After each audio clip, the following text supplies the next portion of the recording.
Hello, hello, hello. Welcome back to my channel. I am Monet and you're watching Life is Monet.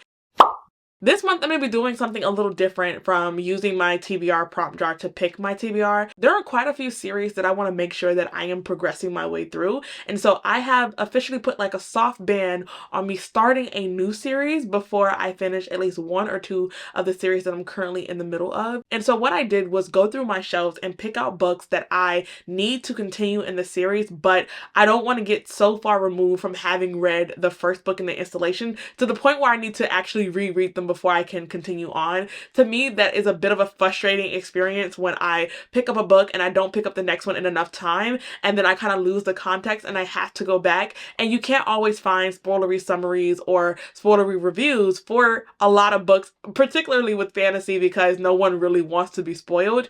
And while it's getting harder and harder to do that, except for like very popular cult favorites, I want to make sure that I pick up the next book in each of these series before I lose all of my cognitive brain cells to remember what's happening. One of the only two books on this TBR that's not a continuation in a series that I've already started is going to be Priest of Bones.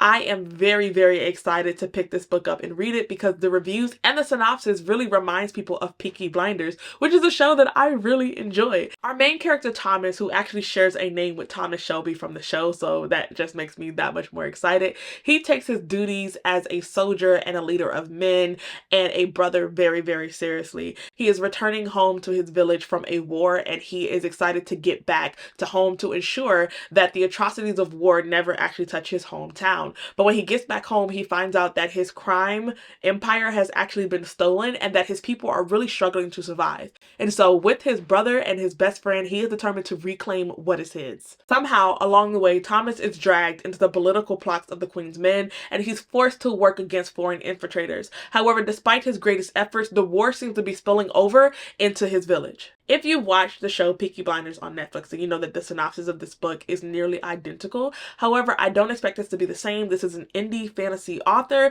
and it's gotten raving reviews. I just am really excited about the setup and the premise. If there are two shows that I will always pick up and kind of buy in bookish form, one would be Peaky Blinders, and two would be Ted Lasso. I believe it was in the month of February that I reread Red Rising, and then this month in March, I actually picked up Golden Sun, and I want to finish this series, and so I'm making sure that I go directly into Morningstar so that I can be done with the first trilogy. I over-invested in the series because I definitely already own book 1 and 2 of the continuation series, so unfortunately I'm committed because I've already spent my money on them. If you're unfamiliar with what Red Rising is about, this is a dystopian space opera where we're set on the planet of Mars, or we start off on the planet of Mars, and we're following Darrow, who is a miner underneath the surface of Mars that is supposed to be preparing the planet for humans to migrate there from Earth. However, he discovers that Mars has actually been colonized for thousands of years. He is a red and a color-coded social caste system, and that his people have basically been betrayed and lied to. And so Darrow is determined to get revenge, and so he infiltrates the golden caste system and becomes one of them, and he's determined to tear them apart from the inside out. I am not a fan of book 1. I actually read it twice, and even upon rereads, I did not enjoy it that much, so I was really looking forward to continuing with the series so that it could get better. And by golly, book 2, while I do think that it was incredibly predictable, it was light years ahead of Red Rising. And so because Pierce Brown is actually getting better as the series go on, I feel less anxiety about going into Morningstar because I just kind of need him. If he gets better than what he was in Golden Sun, that's perfect, because then we might really be onto something. But as long as he like kind of keeps that same momentum from Golden Sun, I actually think that I might enjoy this. Now, this is the conclusion to the first like trilogy, and so I'm interested to see how he's going to wrap it up. Two of the most like no thoughts, head empty characters I've ever read from in terms of a fantasy, I feel like would be Darrow and Tao, but Darrow actually makes Tao look very intelligent because Darrow thinks that he's a planner and he thinks that he's ahead of things, and a lot of times he doesn't end up being. So I do find it amusing when he gets himself caught up in his own plans and they don't go according to plan. But I'm looking forward to see what happens with Darrow when he has the power of the pen. The next one is one that I also read in March, but because I don't do good with space opera sci-fi books, I know that I need to pick this one up immediately because the first book was incredibly dense, and that was a memory called Empire. And so this month I want to make sure I pick up a Desolation called Peace, because I know that this book will escape me for sure. I won't necessarily be posting a wrap up anytime soon, so I will share my thoughts here and a little bit of what I wrote in my review on Goodreads. While I knew that this was not going to be something that I would have enjoyed going into it, just because I've been so unimpressed so many times. Like Leviathan Wakes, I did not really enjoy. To Sleep in a Sea of Stars actually literally put me to sleep. And even as action-packed as Red Rising was supposed to be, I didn't necessarily like that book either. There's just something about a story being set in space that is a melatonin for me.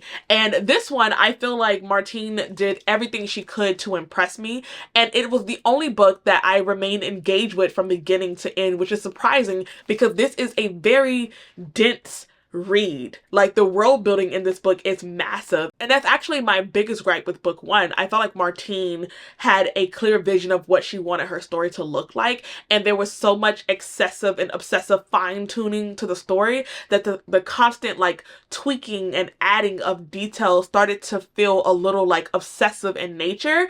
And I feel like one of her editors should have just been like, okay, like, the world is built, the characters are there. I just feel like she just never wanted to let go like of her masterpiece, and it comes across in the story. And so that was just like the biggest thing that was disconnecting me from it, because not only is the world building massive, there's a lot of info dumping parts. It's a creative world, and I'm just not the best like visionary when it comes to sci-fi stories, especially ones set in space. If you're going to describe an entire different planet and technologies and all these different things, I need time to digest them and get comfortable in the story. I feel like I never got a chance to take a break from that, because it was just constantly being fed to me in like smaller bite-sized pieces throughout the entire story. But at some point I just kind of felt like, okay, I'm full, but I was still being fed excessive, minute details about this world that I don't feel like we needed. And because I was overwhelmed and bombarded with so many details, I feel like it's easy for me to lose track of what happened within the story, so I need to continue. If you haven't read A Memory Called Empire, we are following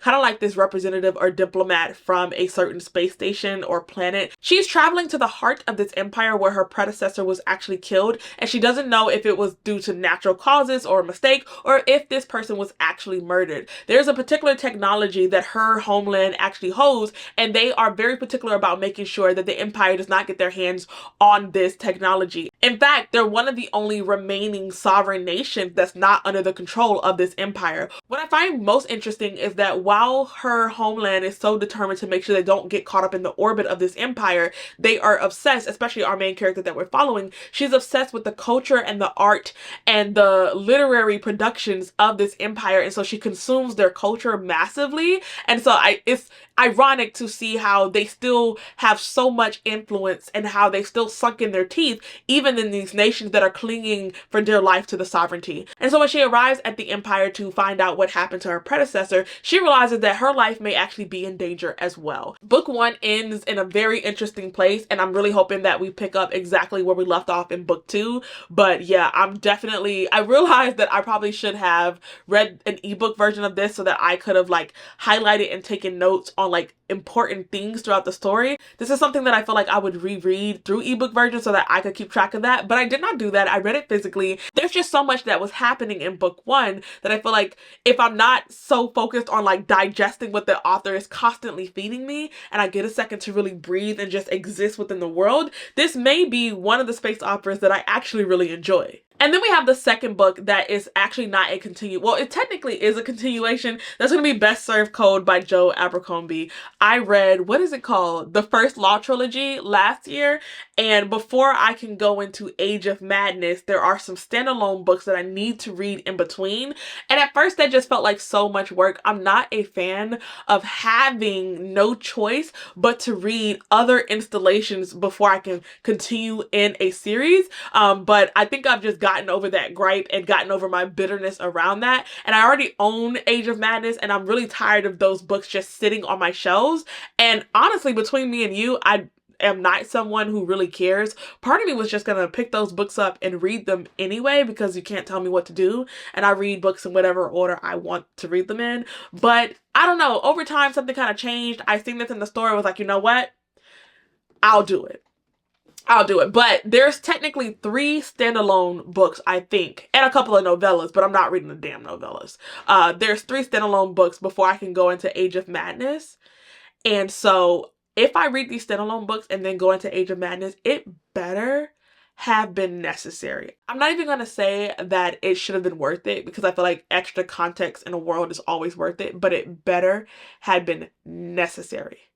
It better have been necessary for me to read the individual standalones before I can go into another series, because like, even if you're continuing a series or picking up where you left off with a series, I'm forever gonna die on the hill that if you end one series and you pick it up hundreds or thousands of years later and it's a separate series, even if it's in the same world, it's connected to the old characters, I never think that it needs to be a necessity for anyone who wants to pick up your work today and like read from you to have to go back and read your backlist. I am adamantly against that, especially for people that are not staunch fantasy readers that only read it every now and again. Like, if I want to pick up a book, I do not like the obligation of having to go back and read 6 to 7, 9 other books just to pick up what is supposed to be a new series. Like, I want it to be an option for me to do for like added context, added benefits, to spend more time in the world, more time with the characters. But that's really why I love Michael J. Sullivan, because he has 3 separate series in the same world, and you can read them in absolutely any order. You can pick up Michael J. Sullivan and start wherever you want, and you don't end up spoiling yourself for the other series. And that's just, I wish more authors would do things like that, because then it makes their works that much more accessible, and it makes me want to read your things. Like, I'm picking up your backlist because I'm very interested and not because I feel very obligated. But sorry for that rant. I've been really upset with having to do that with Joe Abercrombie for like months. I need to get that off my chest. And then the next book is actually, ironically, Michael J. Sullivan. I'm gonna be picking up Age of Legend, which is book 4 in the Legends of the First Empire series. This is the prequel to the Rhaenyra Revelations. I talked about it on my channel the last few months, so pretty sure if you're watching this, you kind of know what it is about. But we are in a prehistoric development of civilization in the world of Elan, and there is this impending war between the Frey, which is technically like elves, and humans. The humans have previously looked at the Frey as gods, and now they have been put in a predicament where they have no choice but to go to war and to fight against them or face total annihilation. I am happy so far with my progress in the series, because there's 6 books in this series total, and I wanted to have them all read by June, because there are some series that I want to start in the later half of the year, and so I am on track to finish this by June. So like, I'm very proud of myself. The next book that I want to read is Kingdom of Copper. It took me forever to read City of Brass. I kept starting and stopping and starting and stopping, and I want to make sure that now I have read book 1, that I don't put off reading Kingdom of Copper for too long. Actually, if I can finish this entire series in this month, it will be a freaking win. This book is the sequel, so I don't know what it is about, but in City of Brass, we have a character by the name of Nari who doesn't really believe in djinn or magic, and she's a bit of a con man, and one day she's doing this show ritual, and she ends up summoning a djinn, but also she ends up bringing out this spirit that is attacking her, and the djinn is obligated to kind of save her life for a multitude of reasons, and he takes her back to the city of Jinn, which is called Daevabad, where he thinks that she will actually be safe and that she could be amongst her people. Nari has been alone her entire life, and she has no connection to her families, and so she feels very curious to go with him to see this magical djinn city and also discover connections to herself that she never really knew existed. There's a second character that we follow whose name is Ali, and he is the prince of one of the djinn like kingdoms or empires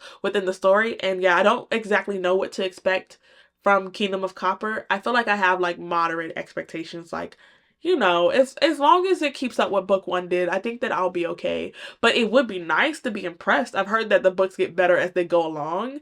But yeah, I read book 1 physically. I hope that I can easily transition to the audiobook for the series so that I can make my way through this one. But if not, I do think that it's a very quick and easy physical read. And then the last 2 books that I'll be picking up this month is going to be Grey Sister and Holy Sister. I want to finish this series so that I can be done with them and of course start something else. I am very iffy on how this series is gonna go, because it is so incredibly hyped. So incredibly hyped. And when I read book 1, while I could understand what people liked about the author and his writing style, I had a lot of objections to the way the story was rolled out and the pacing. And so I was not very impressed. Like, if you were to describe like really loving Mark Lawrence, I feel like I could see that, like liking him as an author. But calling Red Sister like one of his best works, judging it off book one, I would be like, are you sure? I felt like how I felt with Robin Hobb, where she has a huge fan base, and I read Assassin's Apprentice and it was just like, no, like this isn't given what I was promised. Are you sure that this is it? And then I read another series by Robin Hobb and I'm like, oh, okay, like now I understand the hype. I feel like it's gonna be similar with Mark Lawrence, where I always hear his name and I always hear Red Sister and I'm just like, no, it was a little basic and very boring. Maybe the series gets better as it goes on, but even if I don't enjoy book 2 and book 3, I feel like I will still pick up another series by Mark Lawrence, because I feel like he has the capacity, he has the bandwidth to really impress me, and I don't want to judge him off of this series because I feel like that fandom has rights. Like, y'all are doing this for a valid reason. Red Sister is book 1, and we're following our main character Nona from the time that she is 9 years old. She has a very mysterious and foggy past, but she does something to upset someone of power, and she is sentenced to die at 9 years old. However, a nun from this covenant of ancestors actually saves her and takes her to the covenant to learn how to serve the ancestor. And you can do that in a multitude of ways,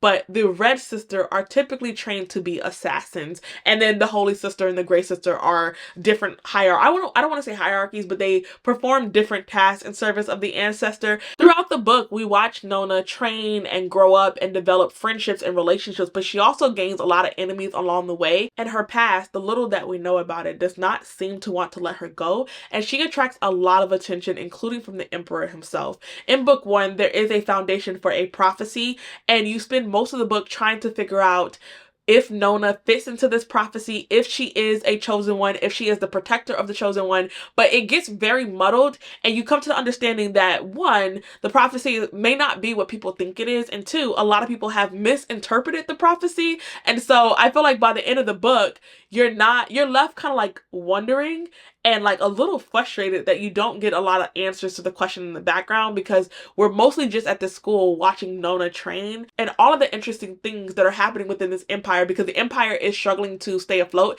and it's failing in a lot of ways. But because Nona is stuck on this convent in like this mountain and we're with her, we don't jump around. We only get told through other side characters little descriptions about what's happening outside of the covenant. And so I'm really looking forward to book 2 and 3, because I hope that it is not such a siloed experience. I don't want to just be told about the most interesting things that's happening while I'm just watching Nona struggle to stay afloat within this covenant and to train. Let me see if I can get all of these books stacked without breaking off my freaking arm. So this month, I'm hoping to read The Gray Sister and The Holy Sister, which will finish off a series, Age of Legend, which will put me so close to finishing a series, Kingdom of Copper, and hopefully Empire of Gold if I can. That would be a second series that I can finish in this month.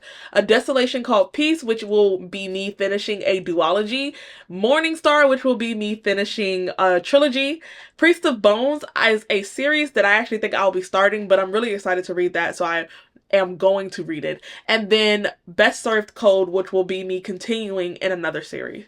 My hand almost broke off, like trying to hold up all those books, but I'm actually excited to be back in my fantasy bag. If you've made it to the end of this video, leave me a sword emoji, because I feel like I'm going to be reading about a lot of fighting and war and death. And also let me know what books you'll be picking up in the month of April, and I will see you guys in my next one.